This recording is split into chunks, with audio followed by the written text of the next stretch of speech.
Hello, everybody, and welcome to this new CERRE debate. The focus of our program this evening is ranking very high on economic and political agendas all over the world. This is so because it constitutes a critical element for a myriad of products. You find it in cars, you find it in routers, you find it in games. I'm obviously referring to something called a semiconductor, a chip. And the fact is that we have a situation about semiconductors, and that is the significance imbalance between demand and supply, in short, a chip crunch. The chip lead times, that is the gap between ordering a semiconductor and taking delivery of it, has peaked up in the last 18 months. Today, I understand that it can reach up to 26 weeks, nearly 6 months. And the global chip shortage has major consequences for many industries. Apple has announced last week a slash in the production of its new iPhone 13 by as many as 10 million units. BMW, Mercedes, Peugeot, and many other car manufacturers have had to close plants temporarily. And the size of the European car market has been brought back to its level of 1995. And it's expected that automakers around the world will lose nearly $300 billion in revenue this year. So to address the situation, and also as an illustration of our ambition to lead a geopolitical European Commission, President von der Leyen has announced in a recent State of the European Union speech a forthcoming European Chips Act, currently scheduled in the Commission work program for the second quarter of 2022. This would include a European semiconductor research strategy, which would include big financial support to some of the leading edges research centers that we have in Europe, in Belgium, in Leuven, in France, in Germany, support to the development of large manufacturing plants of semiconductors, what we call the mega fabs, able to produce in high volume the most advanced semiconductors towards 2 nanometers and below, and a framework for international cooperation and partnership. And this is in addition to a number of initiatives that the Commission has already taken, the alliance grouping industry and R&D centers, special competition law provisions for important projects of common European interest, etc. But the Commission is not the only institution which is concerned with semiconductors. They are also on the menu of heads of states and government today and tomorrow, then when they meet in Brussels in the European Council. And also the Parliament, the European Parliament, does and will also address these issues in different debates. And already earlier this week, MEPs considered, for instance, a non-initiative report on the political relations and cooperations with Taiwan, home to cutting-edge semiconductor designer and manufacturer TSMC. Now, to discuss all this, I'm very thrilled to welcome to CERRE two of the main global players involved in these issues. One is joining us virtually from California, and he's the CEO of Intel, the largest manufacturer of semiconductors in the world. So good morning, Pat Gelsinger. Good morning, Bruno. It's a pleasure to join you, and what a critical topic, and you set the conversation up so well. Thank you. Thank you. And the other joining from the Berlaymont building in Brussels is the European Commissioner for the Internal Market, who viewers may remember already had last year on this same CERRE platform a very dynamic and memorable discussion with Mark Zuckerberg. Good evening, Thierry Breton. Good evening, and very good to be with you also, and to join again my good old friend Pat together with us. Thank you very much to each of you for having accepted my invitation. If time allows, but it will be scarce, we'll try to take a few questions from viewers. So please do not hesitate to ask via Slido using the code /CERRECHIPS. Now, Pat, we talk about a chip crunch.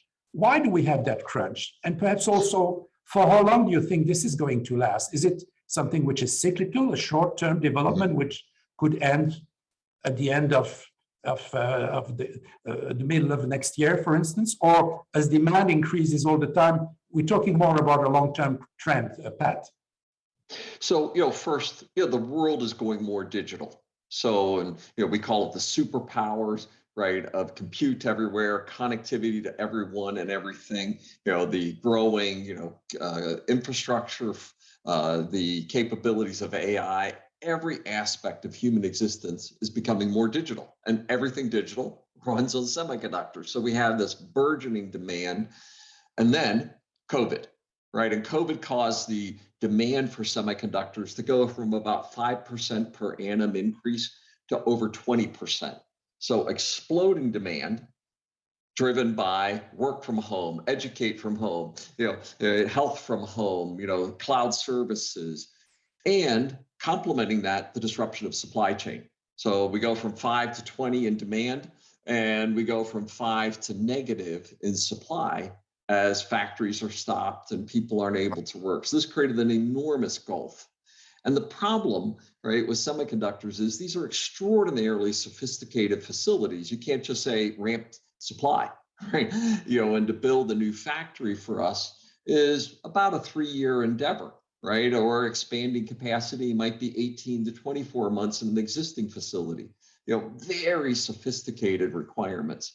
And as such, as I've said, hey, I think we're in the worst of it right now, right? And it will get incrementally better each quarter as we go through next year. But I do not expect that we get any form of supply-demand balance until 2023 at the earliest. It just takes us that long, to catch up, to build a new capacity. This year, the semiconductor industry is about a $500 billion industry. It will increase its output in total about 15%. But compared to 20% of negative supply the year before, we just have a lot of catching up. We have historically low inventory levels in every aspect of the industry. And now we have the political untenableness that, a factory in, Munich can't produce cars, right, at $30,000 waiting for a $1 chip. This is just politically, economically untenable, the situation that we're in. And it has acutely highlighted, that our supply chains have become very focused on cost, right? They've migrated to Asia. We do not have a geographic balance to the supply chain, and we do not have resilience in the supply chain. Critical things, as we would say, and Winston Churchill, never waste a crisis. Well, we got a good one. Let's build back the way we want this industry to look for the long term. Thank you. Thank you. Thierry Breton, do you share Pat's analysis on the cause of the crunch? And would you see perhaps as well more structural geopolitical reasons to this supply chain issue? Of course, I do share everything that Pat said, except that I will add that we at the Commission with my team started to work on this the very first day I joined the Commission, to tell you the truth. We started exactly 18 months ago, and I had many discussions with Keith Kress. Keith, of course, it was the predecessor of Gina Raimondo in the previous administration. Now we have a discussion also with Gina now. But we started, yes, because we were anticipating, of course, that for the digital transition, we will need, and especially with the 5G, beyond 5G, edge computing, connected cars, we will need more and more chips. By the way, the market today is $500 billion. And we expect that at the end of the decade, it will be 1 trillion. So in other words, we expected, and we still expect that the market will dominate. So it was our duty to prepare for it. The second thing, of course, is everything that Pat said regarding the COVID situation, with maybe two caveats. The first one, or let's say add-on, I would say.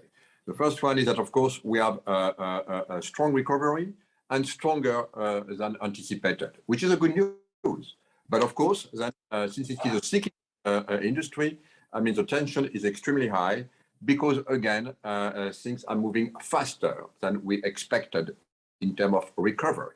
And the second thing is, of course, the geopolitical aspect of the situation. And we know that, of course, China is today the largest buyer of semiconductors.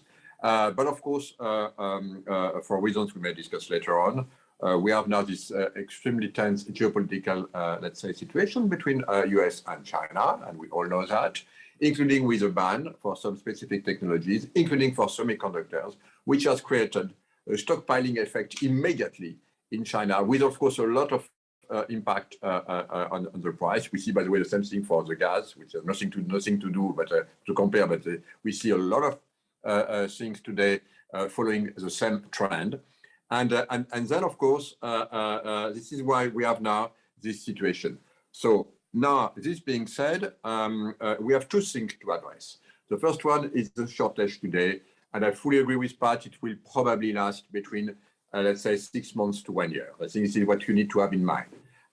Because of course, and it is the job, I just wanted to say, it is the job of the companies of Intel, of Samsung, of TSMC, of Infineon, of STMicro, I mean, to increase their capacity. It is their job, the demand is here, and we are not here, public authority, to do the job of the companies at their place.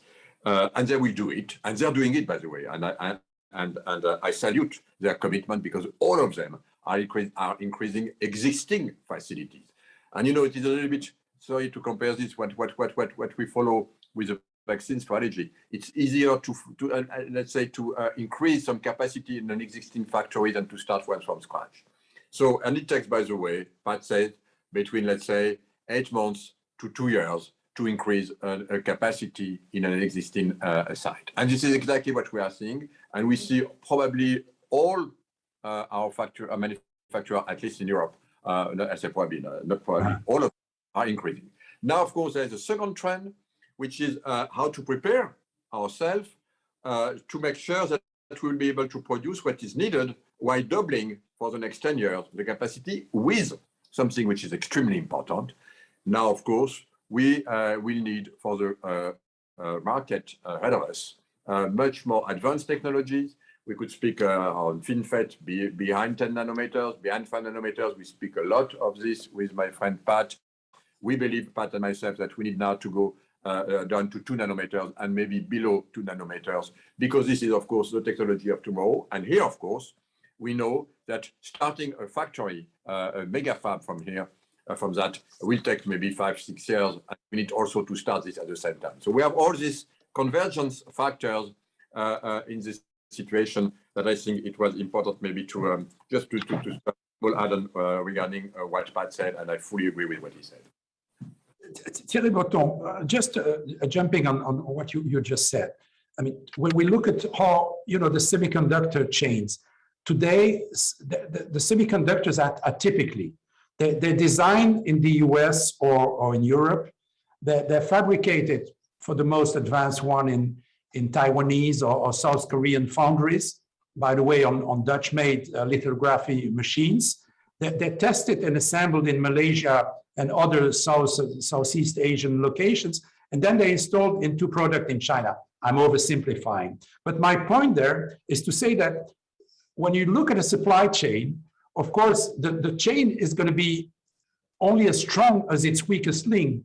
Therefore, we're going to talk about the CHIPS Act in a second, but just opening one or even several fabs in the EU won't strengthen much that chain. So is this the kind of issue that you want to address, what you referred last week as the third way? What is the third way that you want to promote? And how do you reconcile this with the ambitions of the Commission for digital sovereignty and strategic autonomy? Thierry Breton. Well, you know, before speaking of digital sovereignty or digital economy, we learned the hard way here in Europe that for critical components, we better have in our hands the right tools, the right balance of power to make sure that whatever happens, the supply chain will not be broken. And we learned this the hard way with the vaccine again, even with your closest ally, I mean the US, because at the end of the day, because of DPA, sort of a ban, overnight, after an executive order, stop the supply chain, even for our factories that we had in Europe, in US, and it was not easy to cope with. So we learned this the hard way. So I mean, it is important again that for critical, not for everything, of course, but for critical components or critical materials, we will be able not to do everything on our own, but to have the kind of balance of power to make sure that we'll be able to continue to supply or to have the tool to discuss. You know, I have been a CEO like Pat on my life, and a CEO. You don't know one CEO who put all his eggs in the same basket, especially in terms of supply. Sometimes you have to. You mentioned ASML. It's of course one of the key partner that Pat is using, but not only to do it, but you have also others like Applied Materials in the US, extremely important, like Tokyo Electron in Japan. So you have 3 or 4 key suppliers which are absolutely critical in the supply chains. By the way, if I may say, on a regular, let's say, balance equilibrium, US, Asia, Europe, we are here the same. And I think, Bruno, it's important to say that we are as strong as the US, probably even stronger in terms of R&D. That's what I believe. Pat, you know that. By the way, Pat, do you know where this is? You know what is this? No, where's that one from? It's below 1 nanometer. I hope that you will be one day able to do this in the US. We are doing this in Europe. Below 1 nanometer. But we are the only one. Well, that's the scoop. I'm showing off, you know, this is the first 100 billion transistor chip, right? Which my friend Thierry has one of there as well. So. Gentlemen, we're not going to be in a fight of who has got the most cutting edge one. We are in Europe the only one being able today to have pilot lines below 1 nanometer. We're the only one. We hope that one day the US will be able to do it. We know that one day, of course, in Asia, they will do it. But what is important is that in order to increase the capacity which is needed by the world, moving from $500 billion to $1 trillion of the decade, every single manufacturer will have to increase their own product line and manufacturing. And when you see what happened, they do it, of course, in Taiwan. They do it in Korea, they do it in Japan, they do it in Asia, in US, and they do it in Europe. So the only thing I'm saying is that, of course, everyone will increase location and will add new locations to fulfill this demand with the new technology. And what we say here in Europe, that for us, we believe that our fair share in this increase should be to move from 10% production in Europe of what the world is needed today. 10% we produce in Europe, like in the US, by the way. In the US, we produce also 10%. Our ambition is to produce 20% by 2020. And in the US, is to produce 30%. In other words, US and us is to produce together 50% by 2030 of what is needed. You need more manufacturing, and we will welcome some. Like in the US, they will welcome some. Like in Korea, they will welcome some. Let's talk 1 minute about this international cooperation, which clearly is something fundamental in the success of your plan. Let me first ask Pat, and I'm sure you will also want. I will also want to have your view on that, Thierry. If we look at the EU-US cooperation, and we focus on chip, what do you expect from for instance, the Trade and Technology Council and those areas of cooperation between our two blocks? Pat. Yeah, and we're one of the things, and I've been now in the job for 8 months. Very quickly started to engage with key leaders, and Thierry mentioned ASML. We're also very thrilled with IMEC, the Leyen and Fraunhofer initiatives in particular. We'd also say at the core of ASML is Zeiss in Germany as well. So, there's at least 5 stellar points of leadership in Europe. And I immediately recognized this and, for instance, engaged with Peter, the CEO of ASML. And, in my first 6 months in the role, I met with him face-to-face 3 times. He said he hadn't met with the CEO of Intel in person for the last 5 years, right? This is important, right? But we also immediately said, after the last administration, the US, Europe, are we friends or not? and immediately reached out to IMEC and the leadership of the EU, as well as with Gina and the Secretary of Commerce, the key leadership that's being proposed as part of the US CHIPS Act includes a National Semiconductor Technology Center. And I says, we need to put these together, right? This needs to align precisely as Thierry described with this moonshot of 50%, 2030. And the only way to do that will be a rich and consistent research initiative between the two countries. I'd also, for good measure, add Japan, because some of the key components are in Japan as well. But essentially, every aspect of semiconductor innovation is found in US, Europe, and Japan today. And an alignment to those countries, policy-wise, innovation-wise, and to us, we believe deeply that if that comes together nicely, and that's a key piece of TTC, and Thierry's been central to those, if that comes together nicely, I believe not only will we achieve our moonshot of 50%, 20 plus 30, we will position ourselves for a long-term revival of Moore's Law, right? Where we're going to see this continue not just through 2030, but far beyond, and that will all be done with US, Western innovations, technologies that are aligned well. So I tell you, I think we're at this moment, and as Andy Grove, the famous leader, an inflection point, where if we do the right things over the next couple of years policy-wise, we will have created an arc for a different outcome in this industry. And remember, every aspect of human existence is going digital. Everything digital needs semiconductors. There is nothing more important than this discussion in any aspect of world geopolitical or technology discussions today. This is that important. Thierry Breton, what do you expect very, very concretely from the cooperation with our American friends, and in particular from the TTC? Okay, so regarding chips. Yeah, first for the TTC, as you know, we started this TTC under the previous administration. And I think that, we know exactly where we stand here in Europe. Our allies and friends are the US. China is a systemic rival. So we know exactly where we stand. But also, we know that we have to build our own strengths to make sure that, as I said, in terms of balance of power, everything will be balanced and well balanced. Because R&D is made in Europe, most of it. And we know that.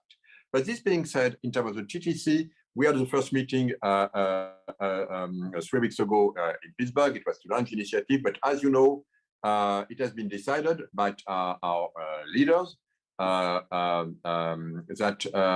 for the first TTC, we will not speak about semiconductors, except just address how to come together to cope with the shortage. But for the main part, it has been decided that it will be for the second TTC, which will be held probably in spring and I suspect in France. Why? Because, and by the way, at the same time, I was also throwing myself as exactly as Pat said, because what is extremely important, let's be frank, the epicenter of the geopolitics of the semiconductors is not in US, is not in Europe, it is in Asia. We have to be frank. Of course, we have a lot of strength in the US, fantastic companies like Intel. Of course, we have a lot of strength in Europe, like you mentioned, IMEC, and by the way, what I showed, the 1 nanometer was made by IMEC, and Pat knows this extremely well. But I know your relation with Luc. But we have also the Leti, we have Fraunhofer. I mean, and we are here to work together. And now, together with Gina Raimondo, with the Secretary of Commerce, and she's my counterpart, if I may say so, in this, we have the same philosophy. And by the way, we decided to engage now with our, let's say, co-legislators, because US announced a CHIP Act. We announced also our CHIP Act. Now, of course, US have to go through the Senate. I had a meeting also with Senator Warner, who will be the rapporteur here. So we have also our rapporteurs. We are exactly at the same speed. We are at the same speed. We have the same ambition. We have the same amount of money. Maybe we are a little bit more advanced, as I said, in research, because I understand that Gina is willing to copy a little bit IMEC. That's what I understand. But I said to her, why don't you use us? Because we could share our knowledge, but we have the willingness, again, to work together as long as from both sides of the ocean, we'll be able to have the whole supply chain without disruption, potential disruption. Because it's extremely important for the US, but it's extremely important for Europe too. Let me perhaps bounce on that, because basically you say we need to have everybody to cooperate. Now, you expect Asian companies to play ball with you, basically. You want everybody to play ball together, and you say we're going to be better off. What are your expectations from say Taiwan and Korea? Let's talk about China in a second. But what are your expectations? What would be the incentive for our friends in Taiwan and in Korea, for instance, to cooperate in the endeavor that you are proposing, Thierry? No, but we are one of the largest markets in the world. We have 446 million inhabitants in Europe. In US, it's 310 million. So we are 1.5 bigger than the US. We are a very large market, and of course, it's extremely important for these companies to be able to deliver it. And again, as I said, they need to increase their own capacity to production line, and they know that they don't probably want to do everything in Asia. So of course we are discussing, and by the way, we didn't wait, to tell you the truth. We didn't wait to announce the CHIP Act to be already in discussion with Pat, it's public, but also with Korean companies, also with Taiwanese companies, because they are already engaged. They know already that it is important for them to find new location where you will be able to find, listen carefully, if I may say so, good electricity without disruption. We know what happened in Texas in June. Good electricity with good price, and also probably the right incentive, because at the end of the day, it is such a huge investment, and especially for breakthrough technology, that yes, we could mobilize some public money to help breakthrough technologies and to support it. And this is exactly, and by the way, I don't want to discuss for my friend Gina, because she's but we are exchanging a lot, and at the end of the day, we are exactly at the same speed, same amount, same ambition, and our goal as public authority is, because we witnesses today, before again the announcement that Ursula von der Leyen made from this side of the ocean, that we had a lot of discussions already engaged with these players, because they need to be close to the market, and we are welcoming them. Then comes China.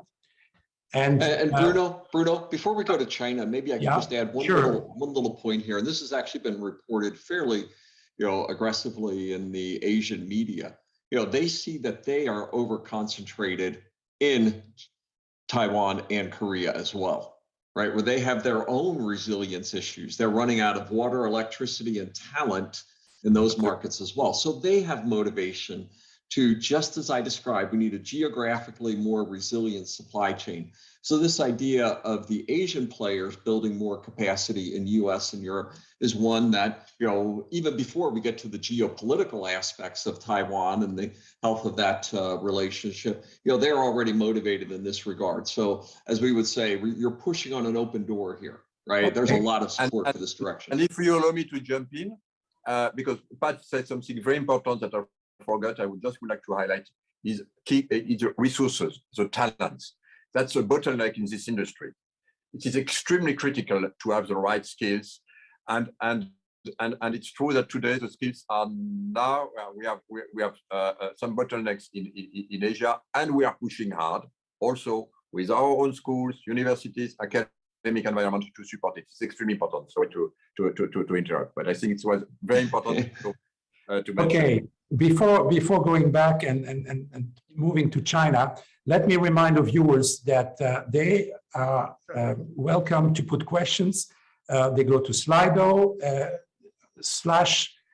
/CERRE chips, and I'll be happy to refer the questions to our two guests.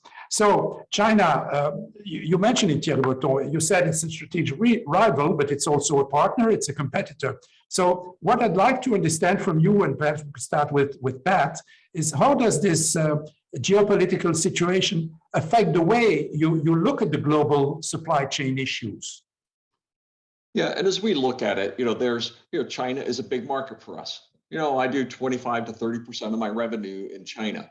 And even, the Xi Jinping's speech of yesterday, he was again emphasizing the importance of moving past their, I'll say the old industries of China and moving to the digitization of China for the future. So they realize the importance of this as a consumption market for digital technologies as well. And I believe that we should be saying, yes, use our products to help digitize their economies.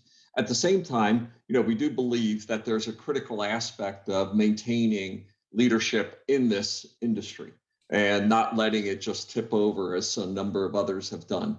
And for that, this becomes another very important aspect of US and European alignment of interest on how we guarantee that we're not, allowing this industry to not maintain leadership as well, given the critical role that it plays, not just in the economies, but the national defense as well. So this reinforces the criticality of the partnership between US and Europe to align on trade policies, export policies, and assuring ourselves that we're not just well positioned for the near term. We've not just created more capacity. We've not just created more resilience, but we set ourselves up for industry leadership long term, because these technologies, as Thierry so eloquently and passionately described, we've created them. Let's assure that we are the deliverers and the ones maximizing their impact in the world for the next decade and beyond.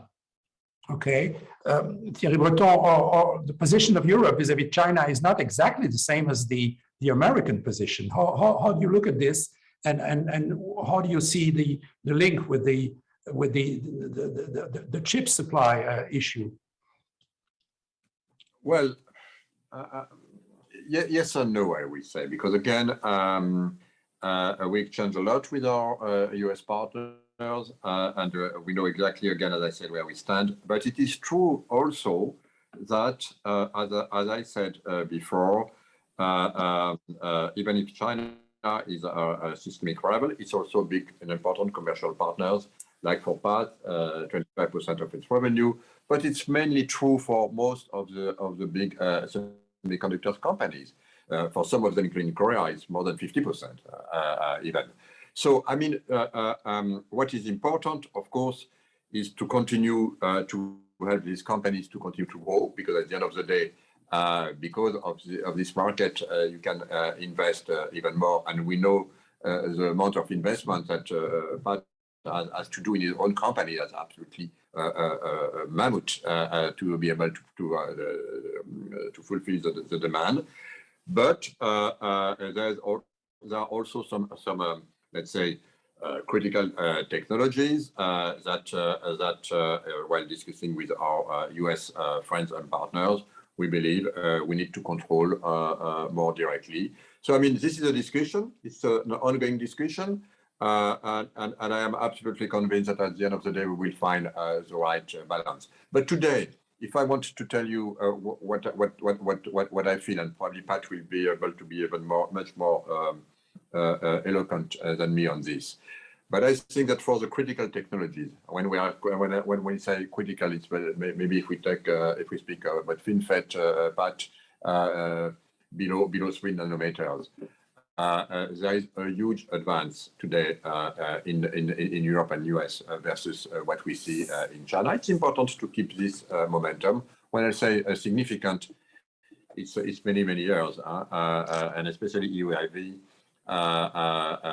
Let's say, and I think it's important to maintain this leadership position for let's say UAV and High-NA developed, for example, by ASML and IMEC. So I think that we know already that there is some technology which is mature, and I think that's absolutely zero subject. For some very new critical technologies, we have to understand that because of the criticality of this, we will need to follow the requirements of our, let's say, governments. In the EU and obviously in the US as well, trade policy toolkits. We have, of course, export controls, examination of inward investments in sensitive technologies. I didn't hear you talking about that in your chip plans. Are you considering, Thierry Breton, reinforcing those as well in your plans? Yes, we are looking at many aspects. I mean, maybe it could be for me, let's say, an opportunity to tell you that in the Chip Act, we are looking at, let's say, 5-6 aspects. The first one is a toolbox to fight the current shortage. So we discuss this. The second one is to securing the supply chains from raw materials, equipment, and up to productions. And here, of course, that's the resilience part. The third one is how to support the research, and we discuss this, and especially in Europe, with a pretty strong link between our main research centers. And then, of course, the international dimension. And this is where, of course, we are looking at everything, including on trend beyond export control. We see also a big activism of FDI from Chinese companies to buy European companies, and we want to make sure that we can protect our resilience there. Thank you. Pat, what is your view on those trade instruments? Are you agnostic about those? No, I mean, we're not agnostic about them. You know, we think, you know, I was quoted recently in the New York Times that be tough on China was a political slogan. Now we have to turn it into policies that businesses like ours can actually run our businesses by. And, you know, it's time for both US and Europe to get much more clear-minded about how we can put in place policies that bring about, you know, good business, good trade with China. You know, it's the second largest digital market in the world. It is important, and it's the fastest growing digital market. You know, and, you know, the revenues I get from there enable me to build fabs and invest in R&D. So it's a very important market, you know, for us. So we have to be clear-minded about where we want to control our technologies for sustained leadership. And, you know, Thierry listed a couple, you know, and there's a few more that I would add to that list as well. And just saying, we're not interested in the 1 or 2 year leadership in this area. We're interested in the decade-plus leadership in some of these technologies, even as we're aggressively enabling, you know, companies like ours. You know, I'd also point to some of the big European companies, like the big car companies. They have 40 and 50% of their revenue is now in China. You know, this is a big and important market for all of us.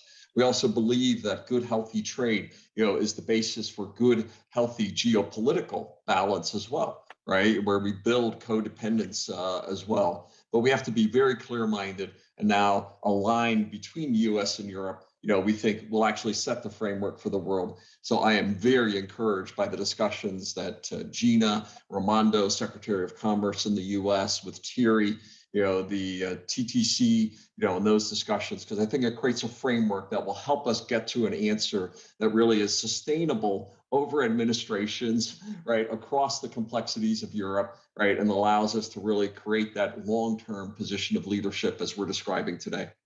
Okay, thank you. Let's move. Bruno, if I may, at this stage, just 1 minute to add something to avoid any misunderstanding. You see that we are extremely, I believe, aligned, and it is really true between Pat, myself, and Gina, myself, and so on. Because we spend so much time together on this already, you cannot imagine. So, I mean, but there's one thing that I wanted to say, that I will never favor a segmentation. In other words, to say, Europe is doing this, US is doing that, Asia is doing this. I will never, as a commissioner, propose this to my fellow commissioner. No geographical segmentation here. It's too critical.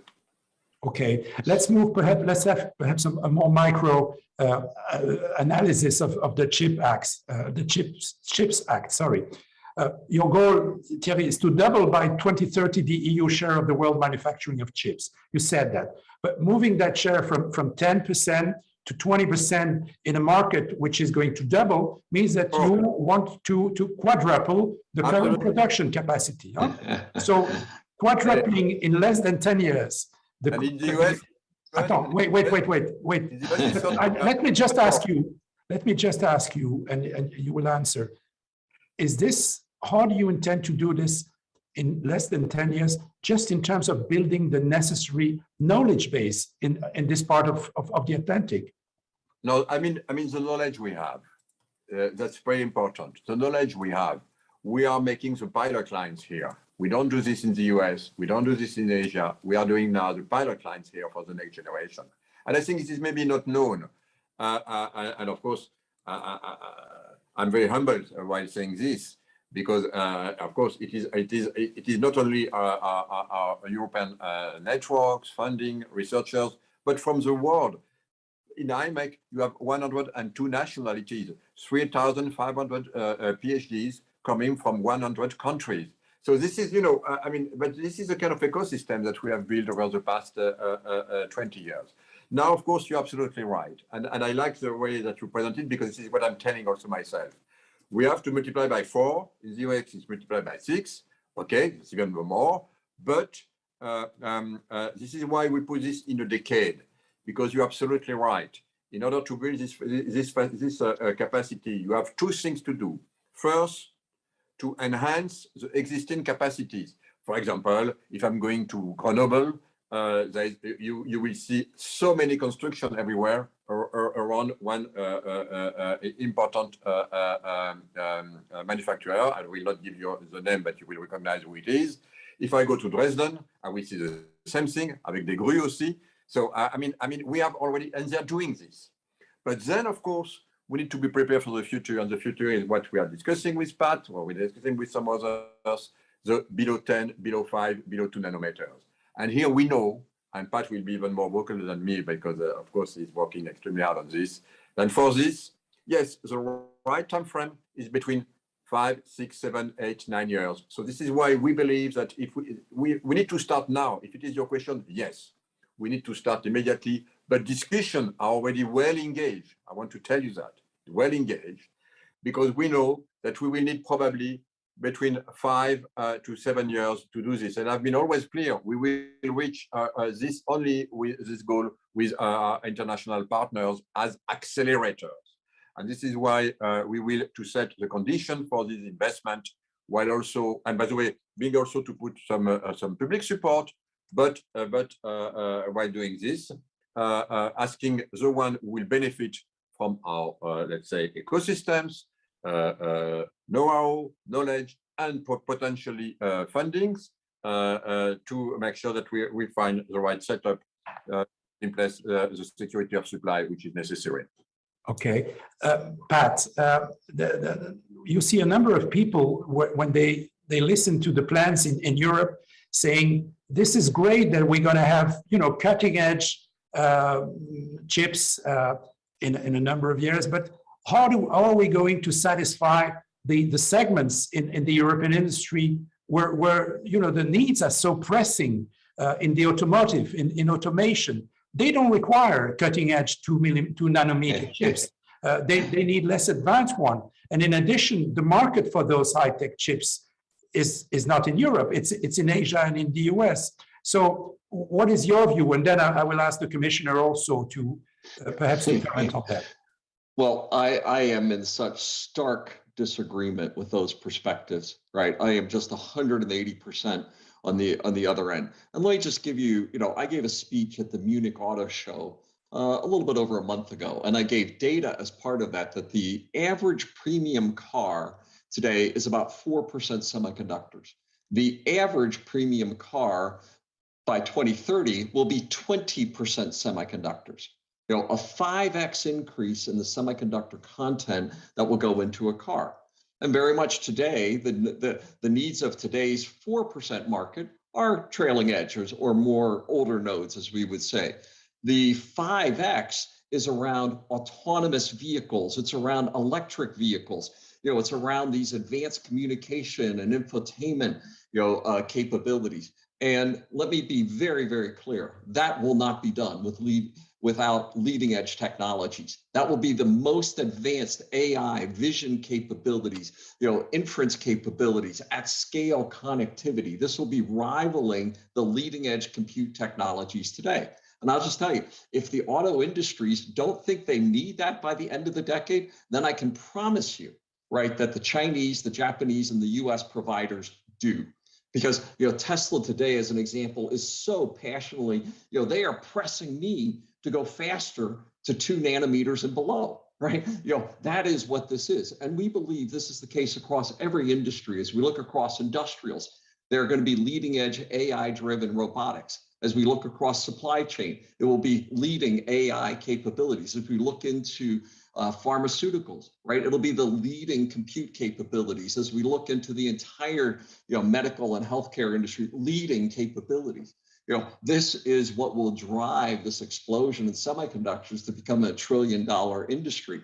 And I believe passionately, right, that is the essence of Europe's technology leadership. It will be inclusive of high performance computing, AI at scale, quantum, neuromorphic computing, these breakthroughs, and those will not be done with trailing edge technologies. They will be uniquely built on leading edge technologies. So I believe those comments are so rear view mirror, right? That they should just be dismissed as solving a problem. And let's just go one step further on that, Bruno. So imagine today that the European Union would invest in building a new modern edge fab on a technology that is 20 years old to solve today's crisis. It's 3 years till that fab is built, solving a problem of today. And then that factory is going to be producing chips for the next 20 years on a problem of today. It never makes financial sense, ever, right, to make such an investment, right, to solve today's problem that will be long gone by the time the first wafer is produced. This would be such a backward policy, that the European taxpayers should be ashamed of such a thing were ever put into place. Sorry, I'm very passionate on this topic. Your point is extremely clear. Thank you for that. Thierry Breton, you want to add something? Of course, because I'm 150% in agreement with Pat Gelsinger. And it's true that I hear a lot in Europe that, there is no market. Please help us in 50 nanometers or 100 nanometers, because this is where the market is today. But there is no market here. But do you think that they go to see what's happening in Arizona? Do you think that they go to see what's happening in Korea or in Taiwan? I was in Korea last 2 weeks ago with one of the competitors of Pat. I will not mention his name.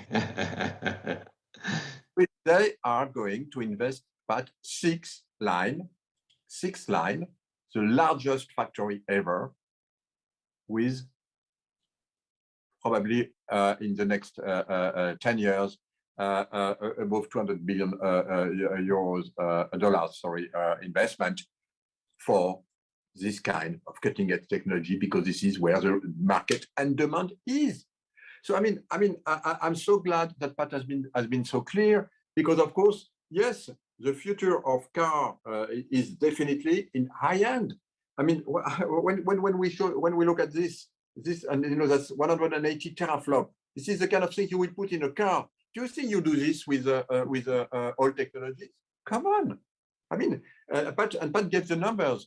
21% by 2030. By 2035, I was not able to hear, but I think it will be 30 or 35%.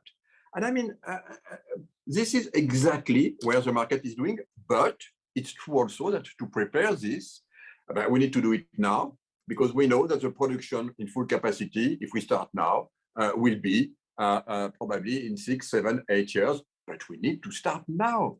We cannot be late, because things are happening on the other side of the planet. And again, this is so narrow-minded. And by the way, when you look at the stock price of the companies, it's a good indicator. The company is doing in this direction. Look at the stock price. And for the rest, I will let this to you. So I really mean that this is, of course, and it's our job, and at least it's my job here in the Commission. If I'm not here to tell that, who will say it? It's my job, since we'll put public money, to make sure that this public money will be used for cutting-edge technology, not to do the job of companies today, but to help them. This is, again, it's not for the tax, it's for the taxpayer to catch up. The taxpayer, yes, in the US, you will use taxpayer money for this kind of facilities, big time. We will use also, but not to catch up. Okay, that was clear. That was, by the way, that was a question that was put by one of our viewers. I won't mention the name given the nature of the answer, but that's very useful. In the meantime, you were talking about figures, Commissioner, and I have another question here on the figures. Under the Chips for America Act, already approved by as we know, by the U.S. Senate, and I understand bound to be voted also by the House soon. The United States have pledged an amount of $52 billion to bolster U.S. semiconductor supply chains. Now, you, Thierry Breton, when you were in the States a couple of weeks ago, you were asked what would be the amount of the European efforts, and you'd say you would more or less match it. You would match the amount. Now, our viewer is making a calculation and is saying $52 billion, that's approximately 45 billion euros. But that amount, 45 billion euros, that's close to 60% of the total Horizon Europe 21-27 or R&D framework program, Pat, because the total budget for that for Horizon Europe is 95 billion. And it's also, when you take 45 billion for semiconductor for the CHIPS Act, that's more than 1/3 of all the funds which are allocated to your line, Thierry, in the MFF, Single Market Innovation Digital, which is 132 billion for 21-27. So tell me where the maths go wrong, or whether there is something that is not clear. No, that's a very good question. And again, as I told you, we are probably at the same pace, with our US partners. We will go to our co-legislators hopefully soon, early next year. Now, this is to be discussed in the Senate and in also the chamber. It's not yet voted in the US, so don't forget. Not yet voted, and we know that in the US it's like in Brussels a little bit. Washington is pretty comparable. It could take time. But this being said, in fact, to be precise, I said roughly 40 billion. This is what we had, 40 billion euros. So I don't want to negotiate by plus or minus 10%, but this is really the ambition, yes, that we have. If you have 40 billion as an ambition, I think it's pretty fair. And again, remember, it is moving from 10% to 20%. And that's why I think it's pretty comparable. Now, you're absolutely right. If you compare business as usual, your math is correct. If you take Horizon 20, but we are in a very specific moment, and this moment is a post-COVID situation where we have, let's say, a lot of investment coming, including from us here in the Commission, to support projects of member states, either directly or indirectly. And this is, of course, a huge add-on where we want to support investment, especially in digital. So now, if you look at all the RFF, you will find, of course, a lot of new money where many member states, by the way, you know that I think 20 member states already signed the alliance today, or about 20, or 7, I don't know if it's 17 or 20, but I will give you the right numbers. Today, they signed. In other words, they're ready to put money. The second thing is that when you start to look, for example, Germany decided on their own, in addition to everything, to put 10 billion. France started at 3 billion. They announced another 6 billion with a new plan 2030 last week. So, and because, you know, now that we are launching the CHIP Act, you have countries saying, hey, Italy will announce something probably, and I don't want to say what I could expect or understand. Of course, Belgium will put something for IMEC and for everything.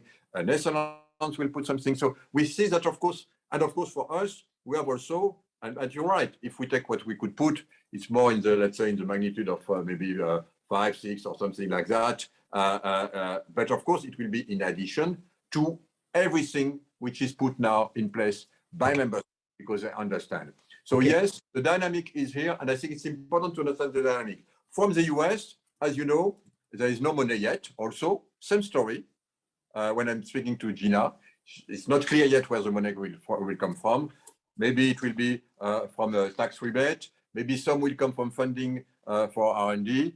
But I think we are again not too far, both in the process and again in the envelope regarding our goal, 20% from us, 30% from the US. Thank you. I'd like to turn to Pat and to your investment plans. You've announced a total investment amount of $20 billion this year, Pat, and you've mentioned that there would be an investment in Europe. I want to ask you whether you've made already your decision and whether we can have a scoop on the CERRE program tonight.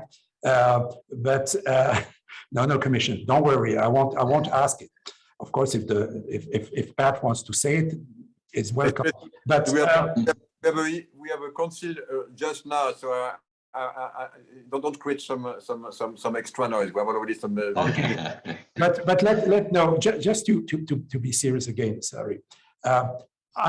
You've said that you need, and you've said it in the States. You expect big money from the government. You expect money from the member state. So we have a question here asking, would you assert that Intel can't afford its manufacturing effort without public money, whether it is in the US and in Europe? And by the way, the question is put to you, but I think the question is put to your industry in general.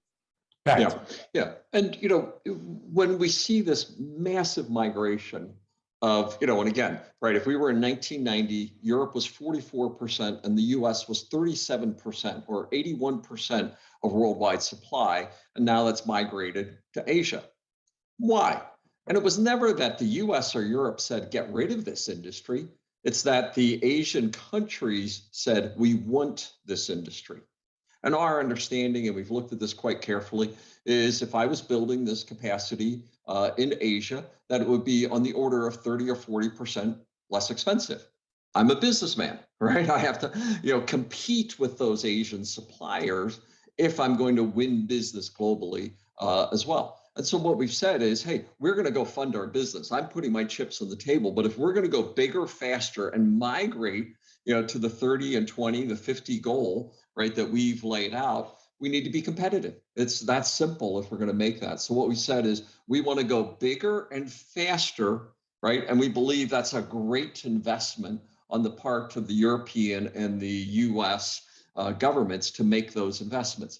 And those messages have landed well because of the extraordinary economic and national security interest. So our desire is that we will be announcing both our next greenfield location in Europe and in US before the end of the year, right? And we're looking for clarity on the funding capacity in US and in Europe, clearly the CHIPS Act and the European CHIPS Act, because I want to get shovels in the ground next year, right, on leading edge 2 nanometer and below capacity. And we believe that's a critical step in reversing this trend of all of this critical technology. And remember, Bruno, God decided where the oil reserves are. We can decide where the fabs are, right? And this is more important than where the oil reserves are. So let's get them built where we want them. And let's start that reversal of this trend of migration to geopolitically unstable areas in Asia. Let's put this where we want it. We are ready to make those steps. We're anxious to see the commitments of the European and US.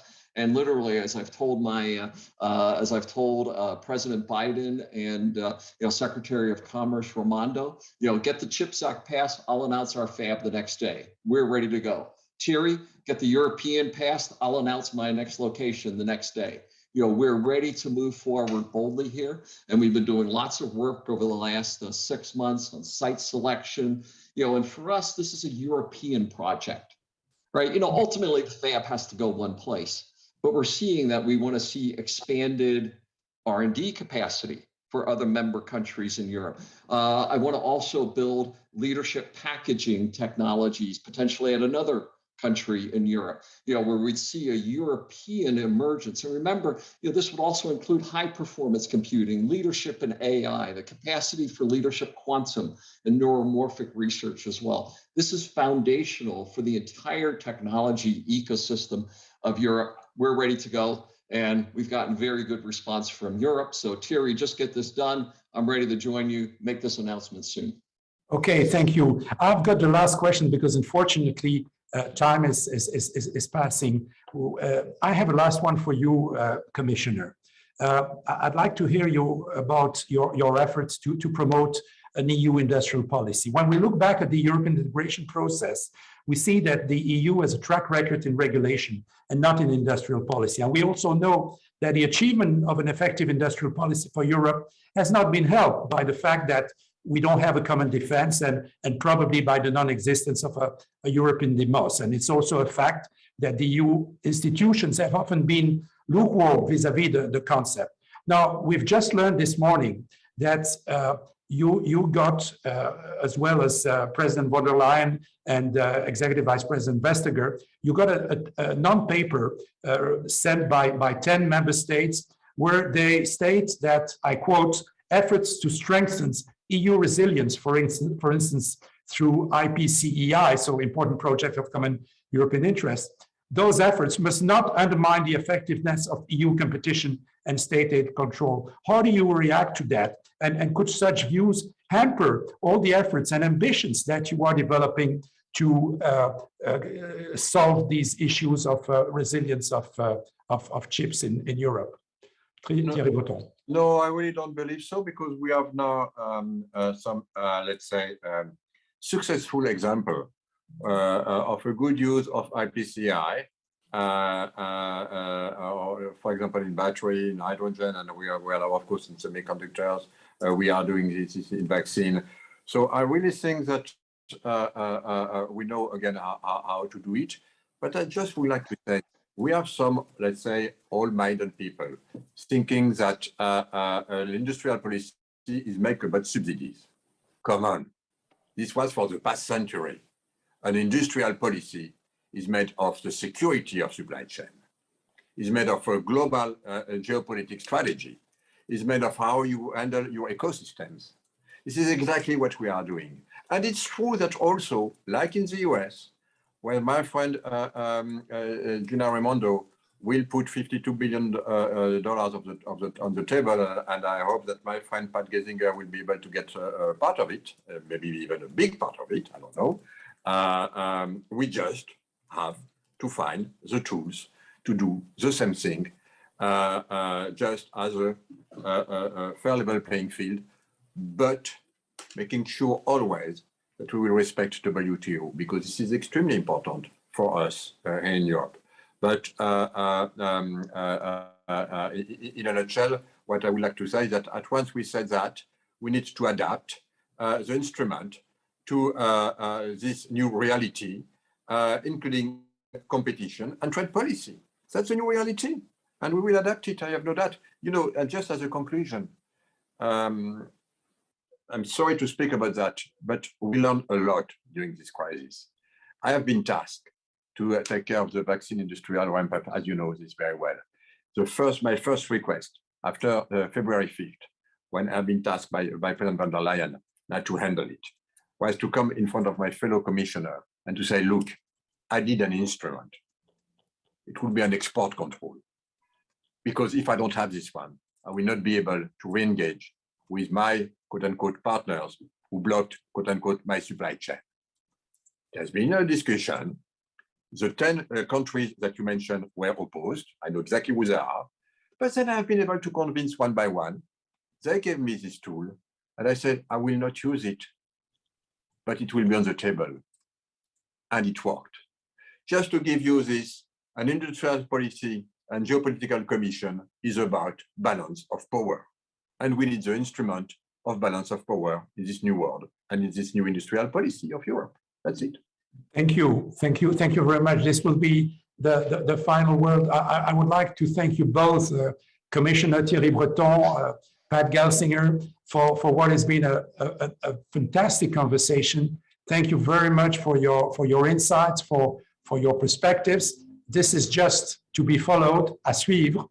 At CERRE, we will follow it clearly with our research, with our discussions. Our next event is on Monday, the 25th of October at 14 Brussels time, 2 p.m. Brussels times, on the base of a new CERRE issue paper. We'll talk with policymakers, regulators, and senior academics about potential pros and cons of allowing for cooperation between telecom operators to speed up the development of fixed and mobile, very high capacity networks.